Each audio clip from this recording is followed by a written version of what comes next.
Hai semuanya, sebelum kita mulai, coba bayangkan. Hidup di tanah sendiri tapi harus bekerja keras menanam tanaman yang bukan untuk dimakan, melainkan untuk orang lain yang jauh di negeri seberang. Itulah kenyataan pahit yang pernah dialami rakyat Indonesia. Nah, di video ini, kami akan menjelaskan bagaimana sistem tanam paksa muncul, bagaimana rakyat diperlakukan, dan kenapa kebijakan ini menjadi salah satu masa paling kelam dalam sejarah kolonial.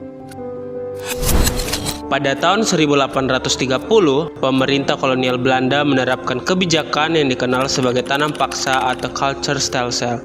Kebijakan ini dibuat setelah kas Belanda kosong akibat berbagai perang yang mereka jalani. Melalui sistem ini, rakyat di Jawa dan beberapa daerah lain diwajibkan menanam tanaman yang laku di Eropa seperti kopi, teh, tembakau, nila, dan tebu. Meskipun aturan awal terlihat ringan, kenyataannya jauh berbeda. Lahan yang harus ditanami sering melebihi ketentuan. Waktu kerja menjadi lebih berat dan rakyat tetap dikenai pajak. Bahkan mereka yang tidak memiliki tanah pun ikut dipaksa bekerja, karena semua dilakukan tanpa pilihan. Rakyat pun menyebutnya sebagai tanam paksa, yaitu sistem yang menambah penderitaan masyarakat pada masa penjajahan. Selanjutnya, kita masuk ke dalam latar belakang bagaimana munculnya sistem tanam paksa. Jadi, kebijakan ini bermula dari kondisi ekonomi Belanda yang sangat buruk setelah Perang Napoleon, Perang Kemerdekaan Belgia, dan Perang Diponegoro yang menelan biaya sangat besar. Untuk menutup kerugian tersebut, Gubernur Jenderal Johannes van den Bos merancang sistem tanam paksa agar Belanda dapat memperoleh keuntungan cepat melalui penjualan tanaman ekspor. Sistem tersebut diberlakukan bukan tanpa sebab. Hal ini dikarenakan sistem ekonomi yang berlaku sebelumnya dianggap tidak mampu memberikan pemasukan yang memadai dari tanah jajahan. Sebenarnya, aturan resmi dalam Taatsbelt 1834 nomor 22 menyebutkan bahwa penduduk hanya harus menyediakan maksimal 20% lahannya untuk tanaman ekspor. Tanah itu dibebaskan dari pajak dan juga kelebihan hasil panen akan dikembalikan kepada rakyat. Ketentuan tersebut juga menyatakan bahwa jika gagal panen, bukan tanggung jawab dari petani. Namun, semua itu hanya berjalan di atas kertas.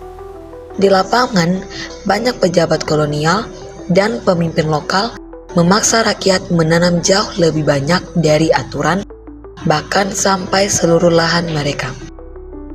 Petani tetap dikenai pajak tinggi dan harus bekerja keras layaknya kerja paksa dan tetap menanggung kerugian jika panen gagal. Selain di sektor pertanian, kerja paksa juga diterapkan untuk pembangunan berbagai proyek kolonial, seperti Jalan Anyar Penarukan dan pembangunan benteng yang menelan banyak korban jiwa. Kebijakan ini membuat rakyat hidup dalam kemiskinan, kelaparan, dan tekanan berat selama bertahun-tahun.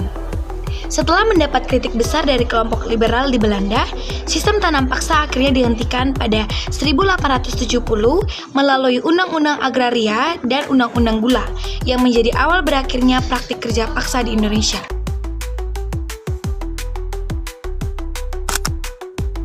Sistem tanam paksa yang diterapkan Belanda sejak 1830 pada awalnya dibuat untuk memulihkan keuangan negeri penjajah. Tetapi dalam praktiknya justru membawa penderitaan besar bagi para rakyat.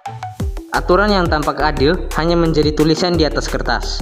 Sementara para petani dipaksa menanam tanaman ekspor lebih dari ketentuan, tetap membayar pajak, dan kehilangan waktu untuk memenuhi kebutuhan pangan mereka sendiri.